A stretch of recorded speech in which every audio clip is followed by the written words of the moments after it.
So, morning Claire, thank you for joining me, and we're going to discuss all things childminders, early years, health, well-being, all the good stuff. So can we start with just a little bit of an introduction from you, please, Claire, about yourself and how you've got to not just a childminder? Okay, thank you, Steph. So my name is Claire. I am a childminder of about 12 years now, I think. And back in 2022, I fell ill, and it's taken quite a long time to bring my wellness, both physically and mentally, back on track, as it were. And along the way, I think I kind of realised that one of the reasons why I'd got ill was because of what I was and wasn't doing within my role as a childminder. I learned quite a lot of information and science about the nervous system. And it was one of those times where, why don't we already know this? Like, why aren't people talking about it? Why isn't it something that's discussed more? And I decided that I wanted to write a book. So I wrote a brilliant outline for a book, and I emailed it off to various different publishers. And one brilliant publisher came back to me, and she was really lovely, and she had lots of really nice things to say. But basically it was a no. She didn't want to publish the book. So I kind of sulked for a bit. Because I'd kind of got really excited about it, and quite a few messages had gone backwards and forwards. And then it was like, okay, so I can't write a book. I could have self-published. I didn't want to self-publish. And so I decided I would do a magazine on the back of, I was getting frustrated because my setting was still shut at that point, and I was quite bored, and I would go and I would buy a magazine, and there was so much content in it that wasn't relevant to me as a person. And I was like, why isn't there something that's for us? There are loads of brilliant publications that talk about your setting, that talk about childminding in terms of CPD and what you should be doing and how to look after the children and how to communicate with families and all of that stuff. Yeah. And there's some really good ones, but actually us as individuals and humans, there's not really anything there. So I use AI quite a lot, and I think I was grumbling at Copilot about this, and it said, why don't you make a magazine? And it told me all of these reasons why it was a good idea that I should write a magazine. I laughed and said, that's the most ridiculous thing I've ever heard. Talked to my husband about it, and my husband went, well, why don't you? And I was like, I don't know the first thing about becoming a magazine editor. Like, what do you even do? How do you even go about? And then before you know it, I'm contacting printing companies to ask for paper samples, and deciding I'm going to make a magazine. So back in September last year, I launched Not Just a Childminder. And since then, we are up to the 4th edition. Over 500 childminders have bought at least one copy of the magazine. That's phenomenal, Claire. That really is absolutely phenomenal. And what a lovely way of AI being used for good, that it's used to complement something, and we wouldn't have your knowledge and expertise being shared to such a wide audience in such a short space of time. So I'm really pleased you were grumbling to Copilot that day. Not that your book got rejected, but you had the grumble. You have to turn it around sometimes, though, don't you? Because I guess I still want to write a book, and I will. It will happen. But the magazine, I think, because I've got editorial control over it, I can get other childminders to come and contribute and to share their stories and to share what they do. And it's really kind of brought this sense of community and that whole, we're all in this together. The messages, the emails and the feedback, both about articles that I have written, but equally articles that other childminders have written that everybody loves reading. And it's that whole like, oh, I do that, or oh, I've thought about doing that, or oh my, yeah, I've had that happen to me. And it's all of those things that I feel we need that. It can be such an isolating Absolutely. area. And especially so many of us are lone workers and we don't have assistants. And so it's just you on your own, stumbling around, trying to find your way, especially in the beginning.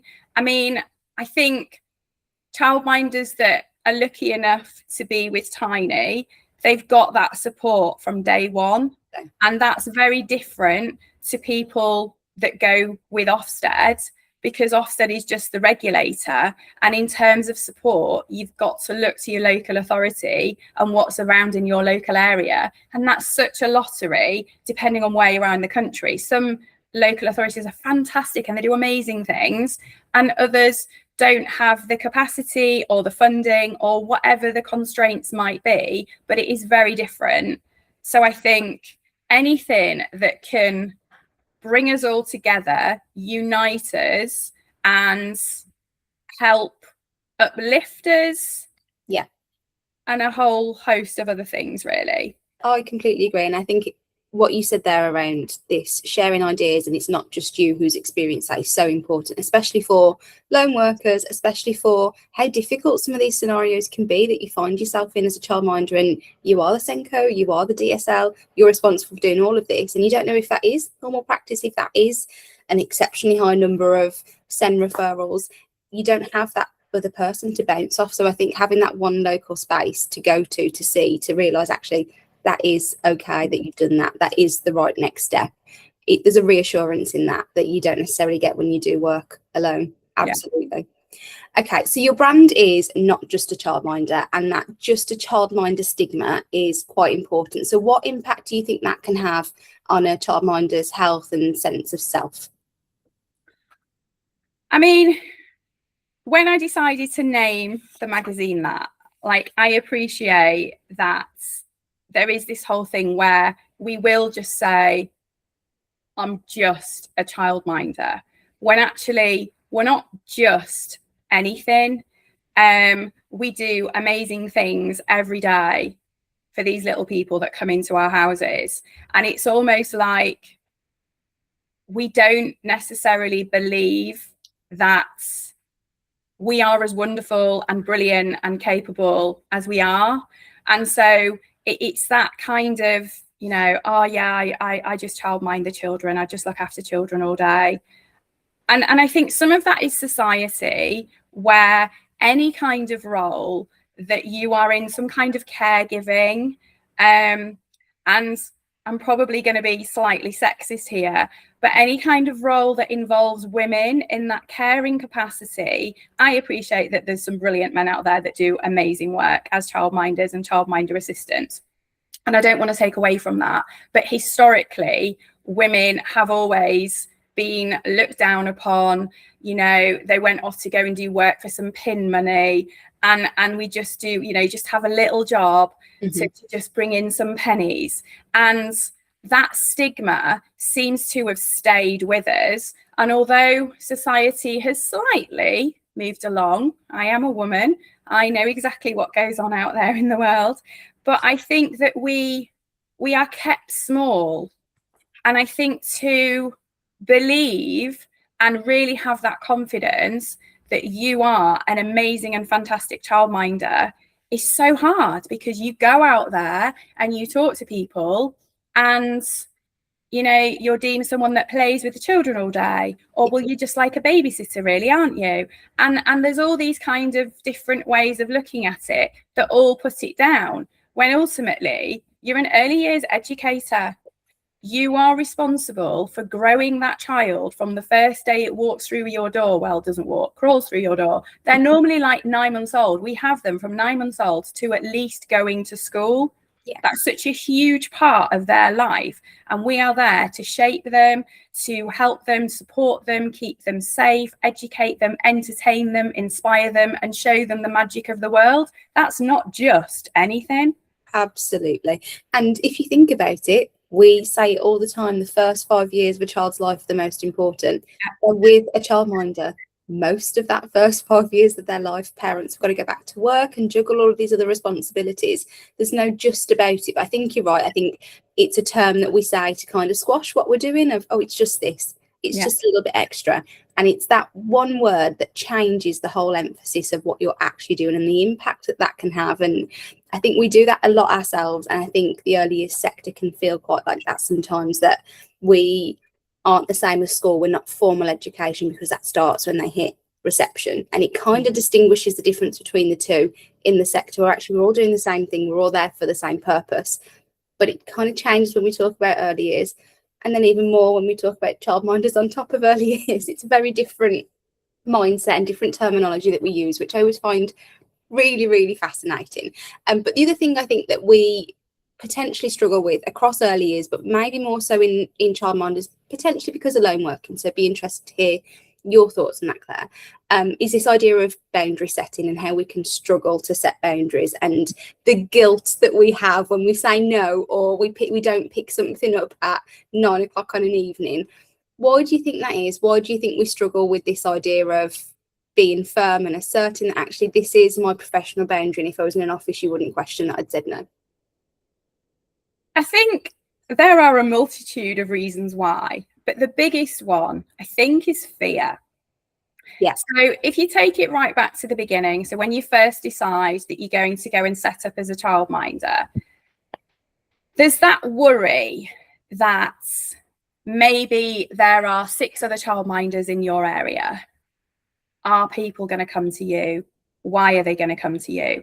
So first of all, you've got the fear that no one will come. So you must say yes to everything, and you must agree to do all of the hours and all of the different things that they want, because otherwise they're not going to come. Then when they do come, then there's a fear that they're going to leave, because Mary down the road, she does this and this and this and that and the other, and I only do this and this. I need to do this and this. And so there's that sort of the comparison that goes on, that whole competitiveness. When I first started childminding, I worked from 6 a.m. to 6 p.m. Monday to Saturday. Wow. And I did that not because I thought, oh yes, I've always wanted to work 6 a.m. till 6 p.m. Monday to Saturday with 2 children. Like, yeah, said no person ever. But I was the only childminder in my village. And I thought that I needed to compete with nurseries that were in the local area. And I also thought that if I didn't do those hours, nobody would come. And obviously when people did come, the Saturday one, that the intention was never to work Saturday, but somebody came and they wanted a Saturday as well. So I felt I had to say yes, and I had to do the Saturday. So I think fear comes into it. And then the other side of it is it's very difficult to see it as a business, to just put your business head on, because ultimately we're dealing with little people and their emotions and their families, and it's so personal. So it is almost like when they come into your setting and you build those relationships with families, it kind of almost becomes either like they become part of the family or they become like a friend, and trying to find that professional boundary in the middle where you can be supportive, you can be nurturing, you can have that open, honest, kind, helpful relationship, because so much of it is based on trust, isn't it? They are trusting us to look after their most precious, I don't want to say belonging, person in their life. So we need to have an extraordinary relationship with them. And with an extraordinary relationship comes that problem of you don't want to say no because you want to help them with everything. So when they message you at 9 o'clock complaining that they can't get little Jimmy to go to sleep, of course you want to reply to them. Of course you want to help them. You know, they're having problems with potty training. You want to signpost them. You want to tell them what's works for you. You've got a new mum who's really anxious and not able to, you know, hasn't really found any people around her yet. Of course you want to help and signpost and show or tell her different things. And you want to do all of it immediately. And some of that is because that is the world that we live in now. Everything is instant and immediate, isn't it? So, you know, your notifications are pinging on your phone constantly. So there's that, like, must reply instantly, must do something about it right now. And that sort of step back and pause and think, right, yes, I can help Sally down the road with her little one that doesn't want to go to sleep, but I don't need to reply to that right now. I can actually have a look into it, see what I can do to help, where I can signpost her, what services are available, or whatever, and then get back to them at a more reasonable time. But you feel awful. Absolutely. I mean, I've been there. It took a long time for me to get my own work phone and to turn that work phone off. And I was just going to say, how did you manage it? Because I think there's this almost, not fear, because I think that's the wrong word, but this assumption that you know everything. And if I don't know about this as a parent, I can ask you because you're a childminder, so you've done it all, you've seen it all, you've got the right answer, you can tell me all the facts that are going to fix this problem for me. So how do you deal with that? First of all, signposting, because we don't know everything, we're human and we can't retain all this knowledge, and there are experts out there we can signpost to and they can give you that information. And then how do you work with that kind of take a second, pause, think about when I should respond? How did you find that balance? So I imagine that's quite difficult to get to a point of being confident in doing as well. Okay, can I just say that I think I must have childminded right up until COVID. So I must have been doing this for about 8 years, 9 years before I actually learned that actually there is another way. It took a long time. I mean, I think there was little steps along the way. So I worked 6 days a week for about 18 months, and then I moved down to 5. And it took about 3 years before I dropped down to 4 days. So I think incremental changes, very small little things that compound over time, make such a big difference. In terms of helping and supporting and guiding and signposting, I'm naturally a helpful person. I want to help people and I love learning. I love researching. It is where I get my dopamine hits from, for sure. So I actually like them to come to me with a problem that I don't know how to solve, because I want to go and find out how to solve it. And then I know that I've got that information to pass on to other people. Again, I think you're down to a bit of a lottery, aren't you, depending on your local area. I mean, when I did the best practice Senko level 3 training, one of the assignments was to go off and you had to research your local authority and their local offer and all the different services they had available and how easy it was to find the information and the names and all the rest of it. That was a really interesting assignment for me, because my local authority didn't necessarily have, at that point, didn't necessarily have all of the things as easy to find. There was a lot of trawling and searching and looking. I think over time, you kind of build up a bank of resources and knowledge. So when I first started childminding, I signed up to every single free newsletter that was going. I did. I mean, there's ones that don't even exist anymore. There's others that have evolved into something else, but I still get most of them. I don't think I've switched anything off. But I appreciate that that way does not suit everybody. That can actually be really overwhelming, that you've got all of those emails coming into your inbox. So I think my suggestion would be, go on your local authority page. They will have things that will help for speech and language, that they'll have drop-ins, health visitor things, new mum groups, all stuff like that. And now, of course, we've got the brilliant AI. Absolutely. So you can do such good deep dives with them, whichever one you want to use, to say what it is that you want, what you're looking for, and it will pull it all together and put it in a nice, easy document for you. I mean, from that point of view, mastering AI as a new childminder will completely change your life, because it can just put it all in a fancy document.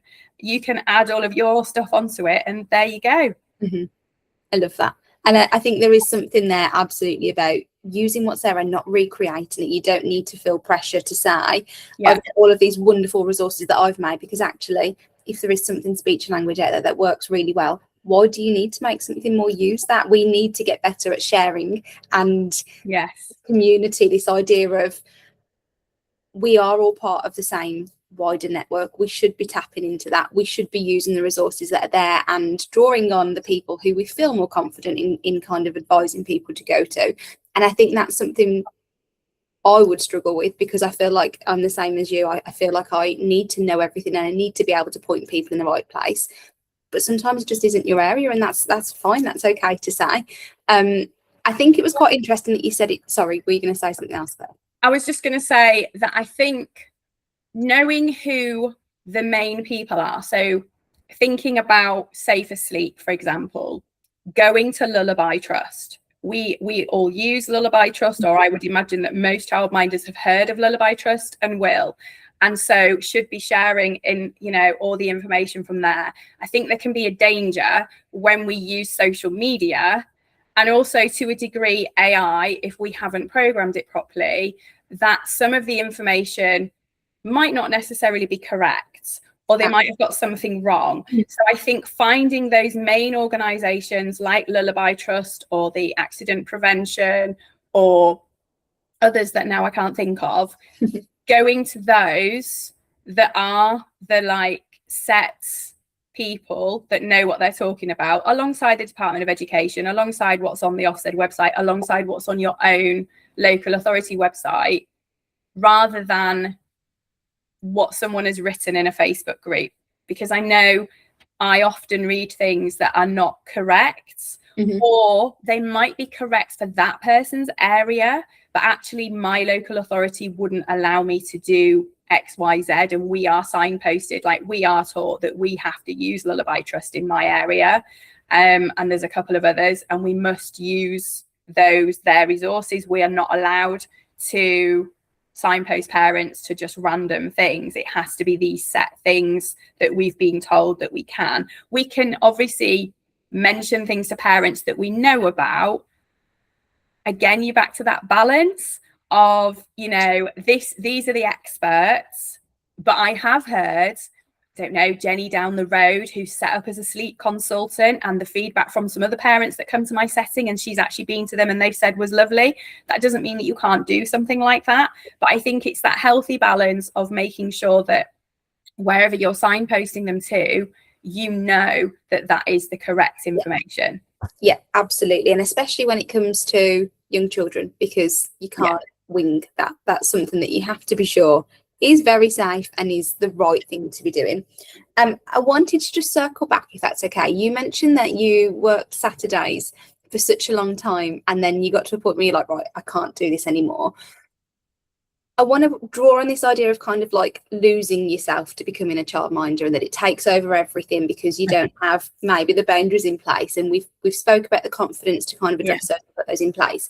But what for you was the sign that this is too much, this isn't enjoyable, I'm starting to fall into this trap of not having my own life on top of a childminder role?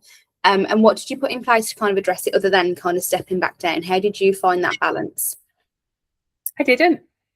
In all honesty, I mean, that is why what happened in 22, one of the reasons it happened, because I did stop working the Saturdays. My own children were suffering. We were ill all the time. That first year of childminding was hideous. I got everything going, and we must have got the sickness and diarrhea book I don't know how many times, and I was completely confused because my cleaning regime was so good. I mean, that Duplo must have gone in the duvet cover in the washing machine every week. I mean, if anything, I think maybe I was doing too much washing. Everything was getting bleached beyond an inch of its life. There were soft toys that used to make noises, and they all ended up in the washing machine, so they didn't make noises anymore. I think I made little changes along the way. So the dropping of the Saturday was mainly because my own eldest was really, really struggling for us to always be doing something on a Saturday.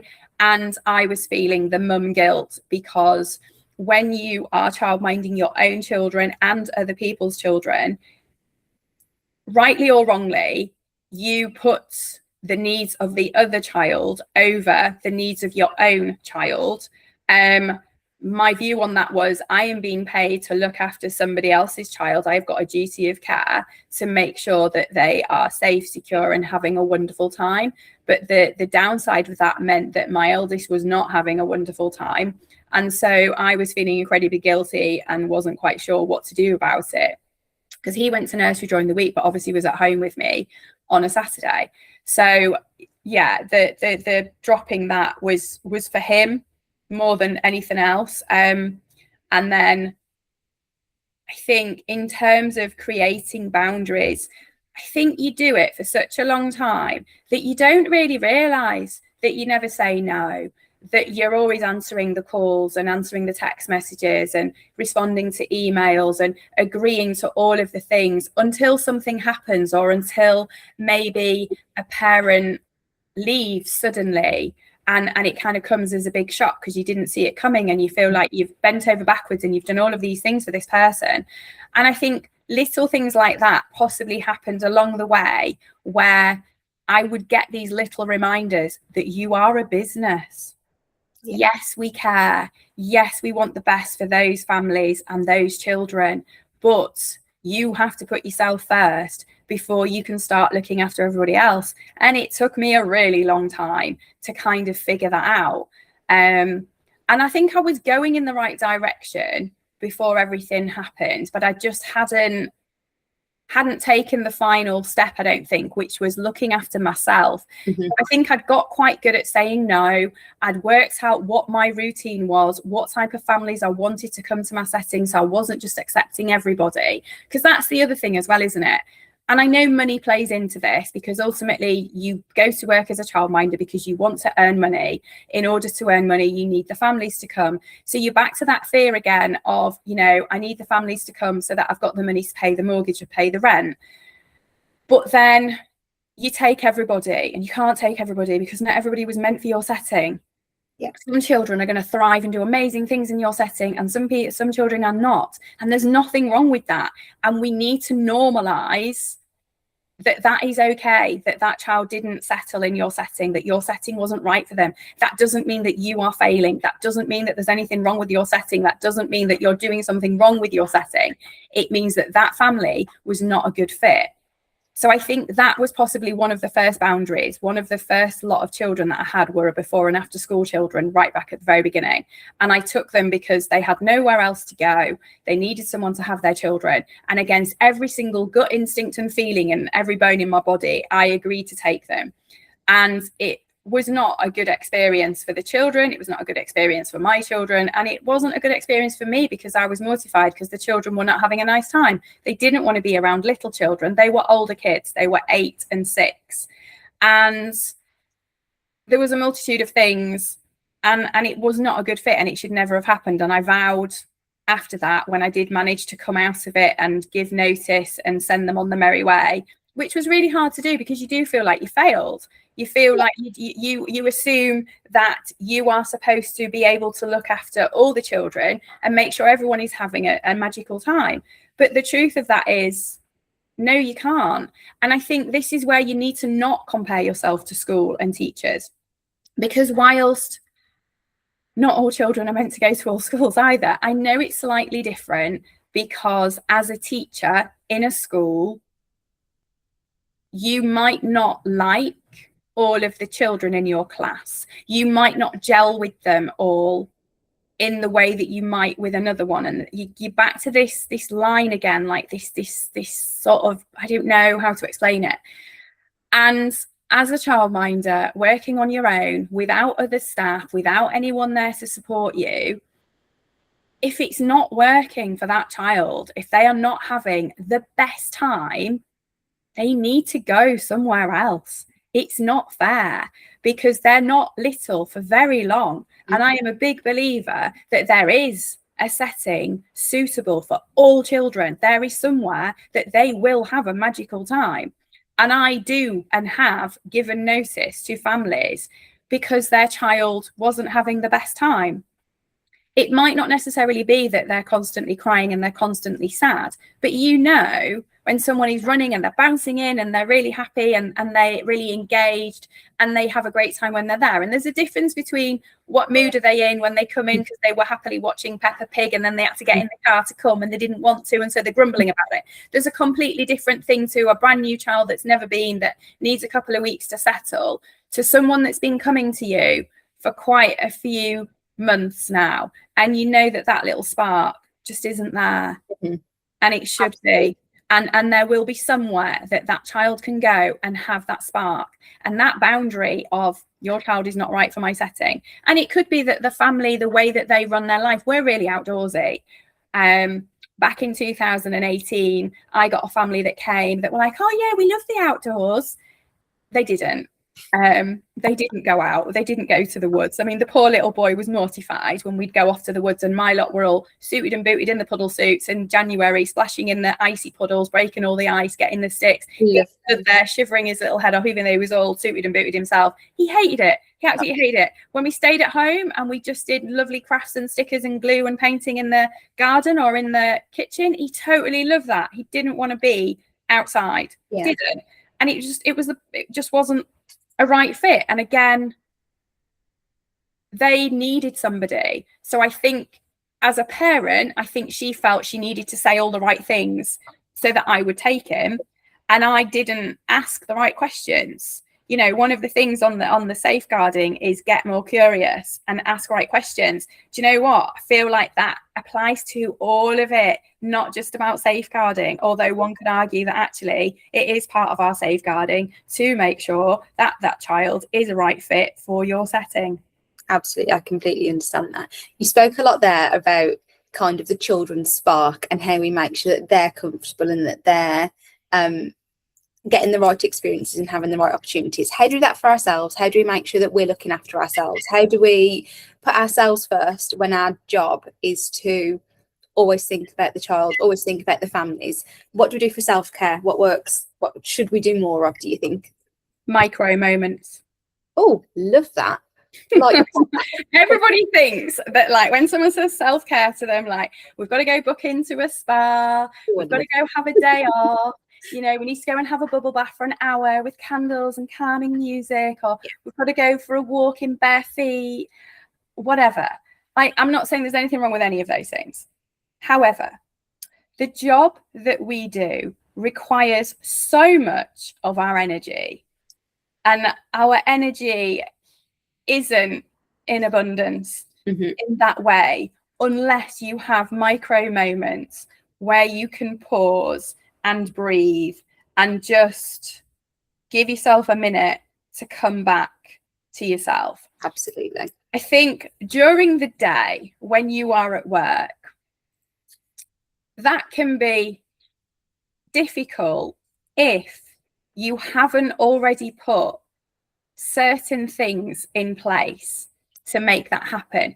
So going back to talking about boundaries, so you need to make sure that you've got the right fit, so that all of the children in your setting are the right fit for your setting. You need to have a good routine, however that looks, for your setting. So you've got the right kids, you've got a good routine, you've got that consistency. So those children, they feel safe, they feel settled, they know what to expect, they know what the boundaries are, they know what the run of the day is, they know how it all works. When you've got the right families, the right children, you've set boundaries, you've got your house rules, the children all know what they are, you are making sure that you are in a yes environment as much as you can, and your day runs so much easier. It's just easy. My job now, I've always loved my job, but my job does not feel like work. My job feels like I go to work for a rest.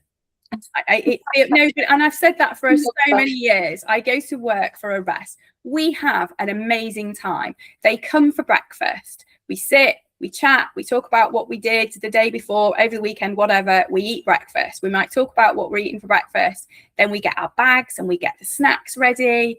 And we decide if we're going to go on a scavenger hunt or if we're going to go and do this. Where are we going? What's the thing? I have set days. So Tuesday, we always go to our familiar park. Wednesday, we go to one of our stately homes. Thursday, we always meet up with a childminder. It's a regular rhythm. The children know exactly what to expect. Do I mix it up a little bit? Sometimes. But they'll know about it and it will be connected to something that they're interested in or some kind of theme that we're following or something that we're doing. There will be a reason for it. And we'll go off, and while we are out, we will be stopping and pausing and noticing the environment that we're in. And even just in that moment, you yourself, because I know my kids and because we go to the same places over and over again and they're safe and secure and they're happy and they're very familiar with it. So when we've stopped to listen to the woodpecker in the tree, or we've noticed Mr. Robin down there and we've got really quiet to stand and listen. I can take that moment and I can just pause and take a breath and drop my shoulders and unclench my jaw. Micro moments, just like you sit down with the children when they have a snack and you eat something, drink something. Absolutely. You know, breakfast, it is such an important part of your day. I mean, I'm not saying that you must eat your breakfast with kids when they come. Like, no, I'm not saying that. But you must eat breakfast. So many childminders don't have breakfast. And then they wonder when they get to like 10:30, 11, while they're getting a bit angsty and a bit like about the children, because you're hungry and you need to eat something. And preferably, you possibly might need to eat like a savoury breakfast. I love the Glucose Goddess, right? I've been following her for about 3 years now. And I stopped having cereal and toast for breakfast because it's classed as a sweet breakfast. And I now have scrambled egg for my breakfast. And I've been doing this for 3 years.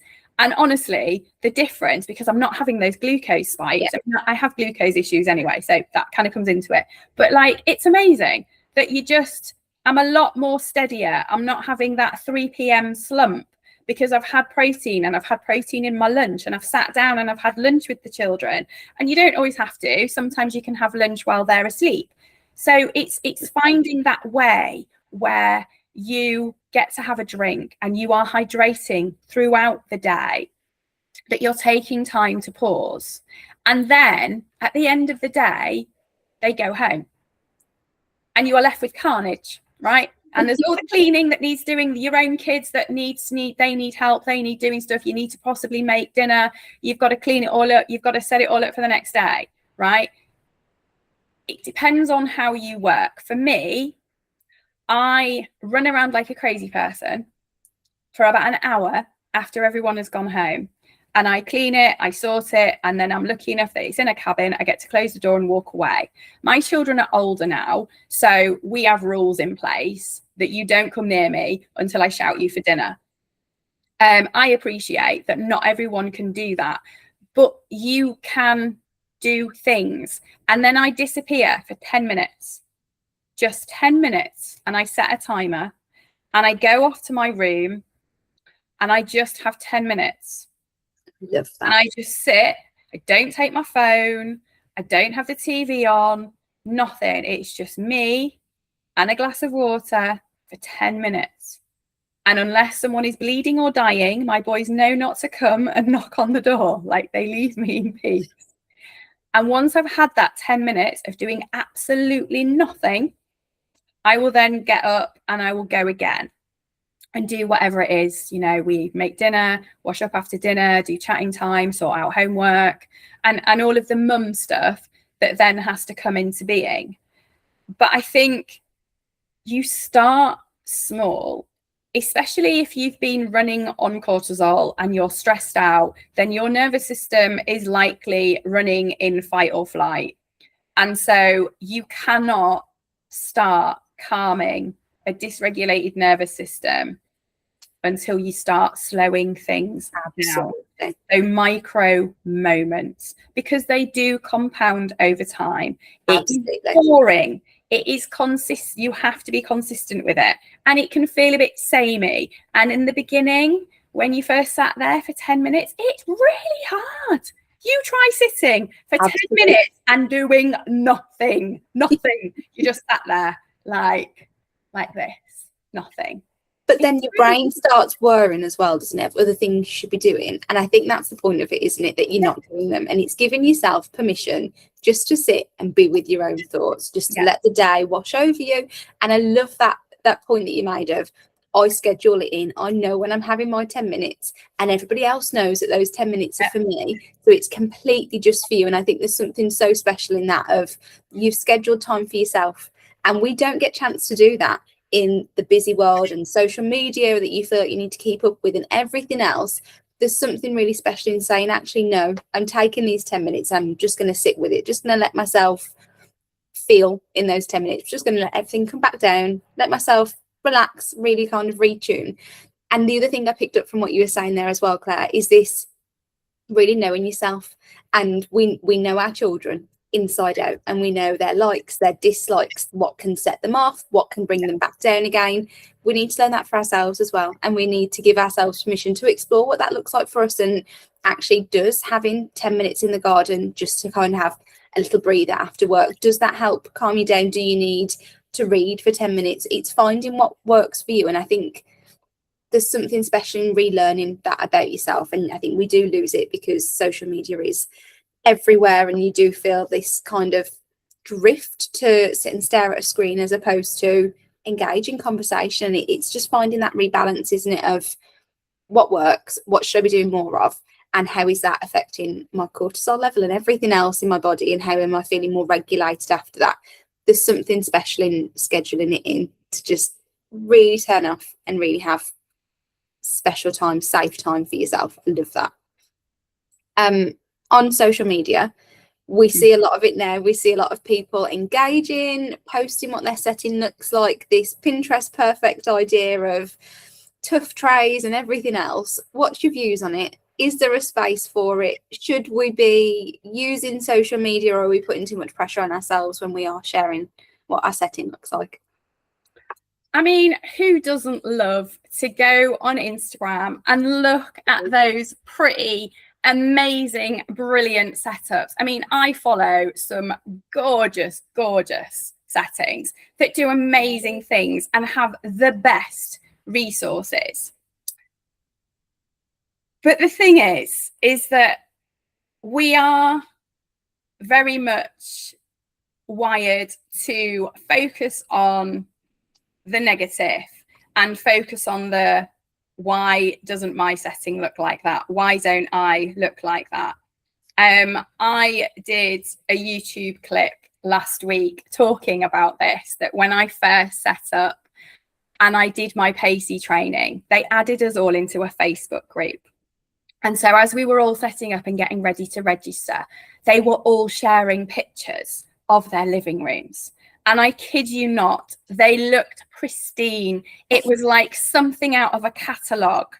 There was me in my rented house with my secondhand toys that I'd got from the charity shop, you know, my battered furniture. There was no posters everywhere. It was just my living room, and I'd put a table up and put a few toys on it and some stuffed toys over there and some books and some puppets. And then I went on this page and it was just full wall to wall, brimming of all these amazing things. And I was mortified and horrified and thought, oh my God, no one's going to come to my setting because it does not look like that. So, and I took myself out of that group eventually because lots of other things went on in that group, and it was making me second guess. Like, you second guess so much. Like, should I be doing that? Should I not? And this is where we're back to, you need to know your rules, right? You need to know the rules for your area, for your setting, for whatever it is that you are allowed or not allowed to do. You need to know all the legalities first. Then you need to think about, who do you cater for? Who are your families? Who are your children? What type of children are you looking after? How old are they? What are their needs? And you need to focus on that.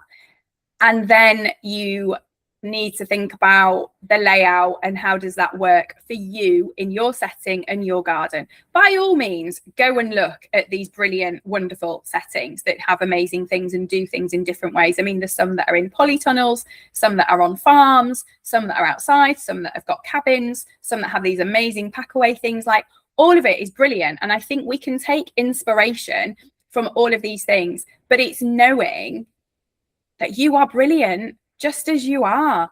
You know, I was brilliant with my battered toys and my sellotape together books and my comfy bouncy sofa, even though it didn't look like it was out of a catalogue. I know that all of those children that came had an amazing time, were asking to come on a weekend and totally loved it. Everybody was thriving. Equally, when we came here, and I'm lucky enough now that I have the cabin, and I know people are like, oh my God, it's so amazing that you've got this. It is amazing, and I am truly grateful for it, and it has taken a long time to get it. And I know that it looks pretty, and possibly people might look at my cabin and think that that now looks like something out of a catalogue. I don't believe it does, really, but somebody somewhere might think that. And I think, yes, use it. Know when it is starting to make you feel bad and walk away from it. which could be said for all things on social media, to be fair, not just settings. I do love that every once in a while you want to mix it up. You want to do something a bit different, and you see what someone's done with theirs and you think, do you know what?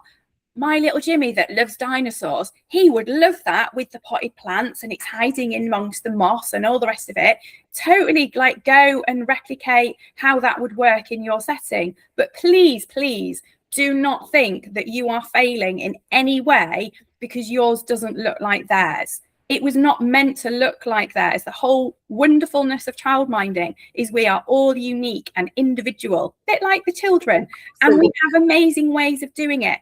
And someone else's magic is not going to work for you. It's not your magic. You have to know your magic and go and do that. So yes, go on social media. Yes, use it to market your setting and bring in those new families. Yes, look, don't compare. Do step away when it's all getting a bit much and know that you are brilliant just as much as they are in a different way. I love that. That's so just exactly what it needs to be. It's using it to build your own strategy, building it to using it to build your own approach, and knowing that you don't have to fit in the same bucket as somebody else, because that doesn't bring you your spark. That isn't your enjoyment. That's not what you enjoy doing. This is. So how can you use that as inspiration to continue to build yours? And there's something so special in that, of not feeling like you need to fit that same cardboard cutout as other practitioners, and build your own pedagogy. Enjoy what you do. You do it for a reason. Don't lose the spark by comparing yourself to another setting and the way that they work and the families that they have, because they can and will be very different. Okay, last question, I promise, Claire. What small things can we do to build our bigger well-being, do you think? What more should we be doing for ourselves? Less. I love that. What a great answer. Just less. So, I mean, it's so hard. I think the world is so hard now. You know, social media is everywhere. Phones are everywhere. You know, you've all got notifications switched on. Switch them off. Switch off those damn notifications. Stop those pings going. My phone has been on silent for 4 years. I'm not kidding. It is on silent. If I know that someone is going to be calling me about something, I will switch it on. Otherwise, if it's important, they will leave me a message. Absolutely. I don't watch the news. I have not watched the news in 4 years. And I'm not kidding. I have not watched any news. I turn the radio down in the car now, because I think for like until last year that I would get the news on the radio, and then I started turning it down. If it's news that's relevant to me and my area, it will find me, and it does. There is so much stuff that goes on in the world that we cannot do anything about. We are mere mortals. We cannot control it, but we can control what we can do about our own situation. So I feel that we need to be less time on social media, less time comparing to everyone and thinking that we are failing, because we are most definitely not. We are doing amazing things every single day. Less time looking out for everyone else and more time looking after ourselves, however that might look. And again, we already know what lights us up. We already know what makes us smile and what makes us happy. So do that. And when we say we don't have time, like I'm too busy to do this, I'm too busy to do that, you're not. I would challenge you that you are choosing to do the wrong thing. And actually, you need to start choosing yourself. And I think when we realize, really realize that we are important, and that in order for us to do the best job and have the best setting and do the best things for the children that we care for, we must look after ourselves first. And we do that by finding things that light us up, finding our community, find that circle that you've got, that hearing post, which isn't the right word, and I can't think of what the right word is right now. Sounding board. So you've got a sounding board. You've got people who have got your back that you can talk to. You've got people that can join you when you go out on outings, or that can come to you and you can get together and share activities and do things. You need all of those things. You need to stick to your boundaries, and you need to train your family. And I get into trouble for saying this sometimes, but we all have a partner, and we need to talk to them, and we need to explain. And some partners need more explanation than others, and we need to get them to help us. We need to delegate the workload. It shouldn't all be on us to do all of it. So you need help, and you need to be able to ask for help. But the thing is we can be rubbish at actually saying, can you go to the shops for me?